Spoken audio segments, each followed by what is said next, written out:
Kamu mungkin pernah lihat hewan ini, tapi kemungkinan besar, kamu tidak tahu namanya. Dan hampir pasti, kamu tidak tahu bahwa hewan ini sudah ada di bumi jauh sebelum manusia pertama pernah berdiri tegak. Sebelum Homo sapiens. Sebelum Neanderthal. Bahkan sebelum sebagian besar mamalia yang kamu kenal hari ini. Hewan ini sudah berjalan di bumi selama 80 juta tahun. Dan kita hampir membuatnya punah dalam 50 tahun terakhir. Ini adalah kisah pangolin. Pangolin terlihat seperti sesuatu yang dirancang oleh komite. Tubuhnya ditutupi sisik keras seperti nanas. Lidahnya lebih panjang dari kepalanya sendiri. Ketika merasa terancam, dia menggulung diri menjadi bola sempurna, sampai-sampai predator terkuat pun tidak bisa membukanya. Singa pernah mencoba. Mereka gagal. Harimau pernah mencoba. Mereka menyerah. Selama 80 juta tahun, desain ini bekerja sempurna. Tidak ada yang bisa menembus pertahanan pangolin. Sampai manusia datang. Untuk memahami seberapa tua pangolin, kita perlu sedikit mundur. 80 juta tahun yang lalu, dinosaurus non-unggas masih menguasai bumi. T-Rex belum punah.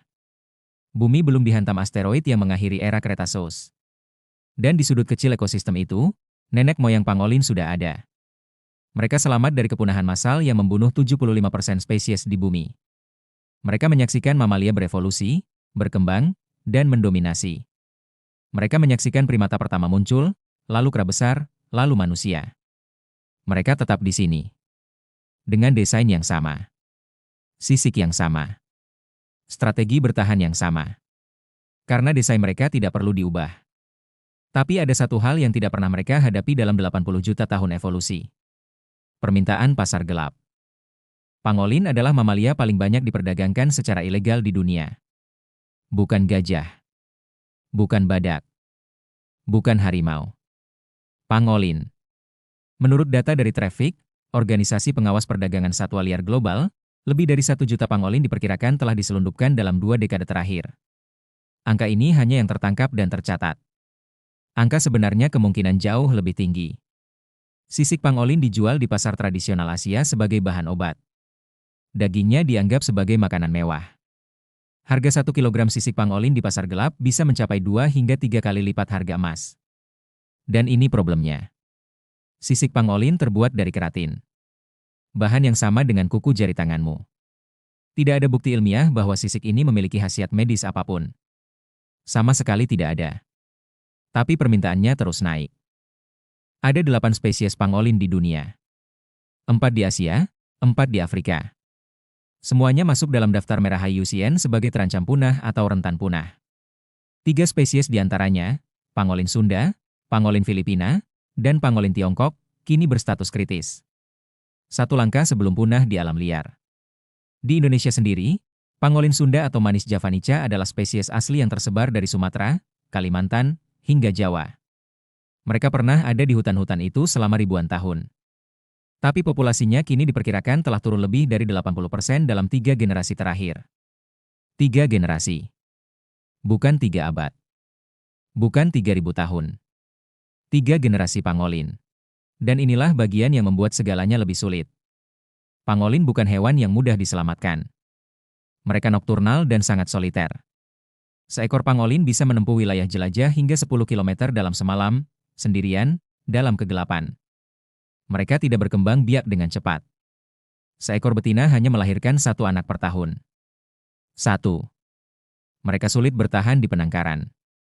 Tingkat kematian pangolin yang dirawat di fasilitas konservasi sangat tinggi karena stres dan pola makan mereka yang sangat spesifik. Mereka hanya makan semut dan rayap. Hanya itu.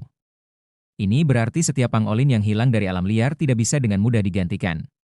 Pemulihan populasinya, kalau bisa terjadi, akan butuh puluhan tahun. Tapi ada sesuatu yang jarang dibicarakan orang tentang pangolin. Mereka bukan hanya korban. Mereka adalah insinyur ekosistem. Seekor pangolin dewasa bisa memakan hingga 70 juta serangga per tahun. Mayoritas semut dan rayap. Hewan-hewan kecil yang kalau dibiarkan tanpa predator alami bisa merusak struktur tanah, pohon, dan pertanian dalam skala besar. Ketika pangolin hilang dari suatu ekosistem, populasi rayap meledak. Rayap menyerang akar pohon. Tanah kehilangan strukturnya. Dan hutan yang sudah rapuh menjadi lebih rentan terhadap kerusakan. Kita tidak hanya kehilangan 1 spesies. Kita sedang mencabut salah satu pin yang menahan ekosistem tetap berdiri. Ada ironi yang menyakitkan di sini.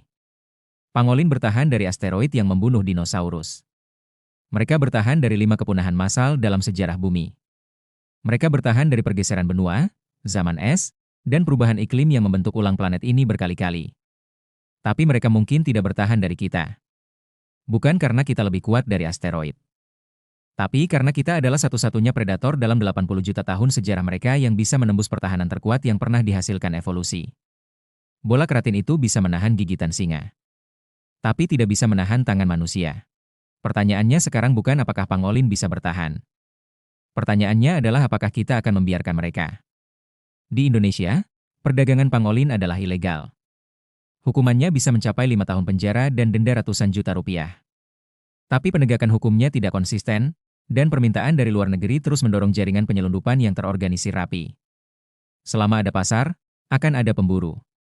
Dan selama ada pemburu, jam yang sudah berjalan 80 juta tahun itu terus berdetak mundur. Hewan ini tidak memiliki suara. Pangolin tidak bisa menggeram, menggonggong, atau berteriak. Mereka benar-benar bisu. Satu-satunya pertahanan yang mereka punya adalah menggulung diri dan berharap ancaman itu pergi. Strategi itu berhasil selama 80 juta tahun. Tapi ancaman yang satu ini tidak pergi. Kecuali kita memilih untuk pergi sendiri.